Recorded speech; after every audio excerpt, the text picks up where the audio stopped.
toleration organizations and leaders, and they specifically named targets: Dr. King, Stokely Carmichael, Rap Brown, Elijah Muhammad, and pointed to Malcolm X as well.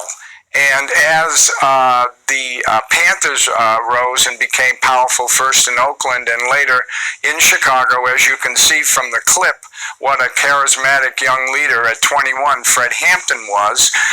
Hoover and his people focused on the Black Panther Party, and specifically in Chicago on Fred Hampton. They had an informant in the Black Panther Party by the name of William O'Neill. He sketched out a floor plan that showed where Hampton would be sleeping. They went to the apartment. They supplied that floor plan to the police. The FBI did. They went to the apartment in the early morning hours, and Fred was asleep. It appeared that he had been drugged by O'Neill or some other agent, and he was murdered in his bed. Over the years, we uncovered documents that showed this floor plan. That was all covered up as well. It showed that the FBI took credit for this raid as part of its Cointelpro program, and it showed even that O'Neill, after the raid, was given by Hoover and the people in Chicago a $300 bonus, what we later called the 30 pieces of silver for the informant O'Neill for setting up the raid. So he was receiving from Hoover a bonus for the success of the raid. At the same time, he was serving as a pallbearer in Fred Hampton's funeral. Clint Taylor, you pursued this case civilly for Chicago history that still sparks strong reactions from many of the city's residents. December 4th, 1969, Fred Hampton and Mark Clark were killed in a police raid targeting the Black Panther Party. In tonight's cover story, WGN's Gaynor Hall takes a look back. We don't see any chance of any violence. Oh, he was brilliant. Black Panther Party this time is a political self-defense. You know, he'll come up with incorporating some music, you know, with his speech. Someday we'll be together, Diana Ross and the Supremes. I think about him doing the speech about brothers and sisters that have been killed, that have dedicated their life to freedom and liberation. He did it in the People's Church, did that speech, and people just went, it was amazing. Akua and Jerry says it doesn't really feel like 50 years, but what happened on December 4th, 1969 is seared in her memory. Then known as Deborah Johnson, she was pregnant, sleeping next to Fred Hampton, the chairman of the Illinois Black Panther Party. He was 21 years old.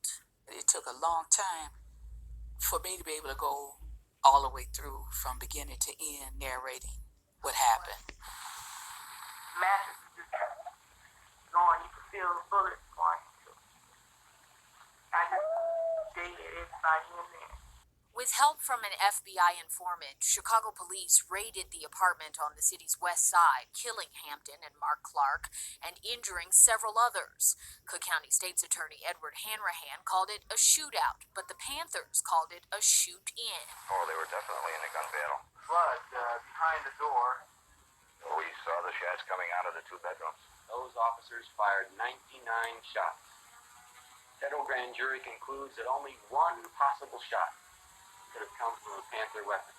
the account that we gave of the event is the truth. Hanrahan is a madman. Police officer who did that assassination then walked away from it and said to other people, Bobby Rush is next. If they had laid eyes on me, I would not be sitting here right now. I have no doubt. Former Panther leader, now longtime Congressman Bobby Rush, believes divine intervention is the only reason why he wasn't in the apartment that night. Police left the scene unsecured, and in the days following, thousands of people filed through to see the remaining evidence for themselves. The FBI was hell-bent on destroying the Black Panther Party.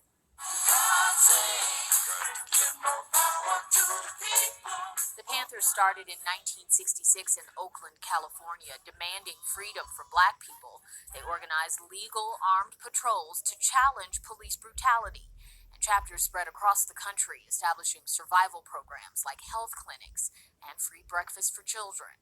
being a member of the Black Panther Party is a way of life. Many people died for this struggle, and it's a struggle that endures to this day.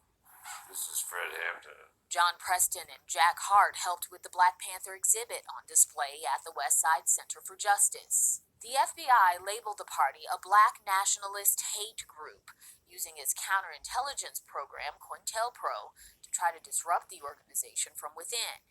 And tensions were erupting between Panthers and police. 2 Chicago officers and a Black Panther died in a gun battle weeks before Hampton was killed. One of the things that Fred said, that whether you live to be 19 or whether you live to be 99, if you haven't made a commitment, you haven't lived at all.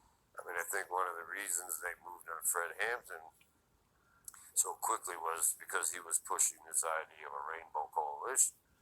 That's very dangerous.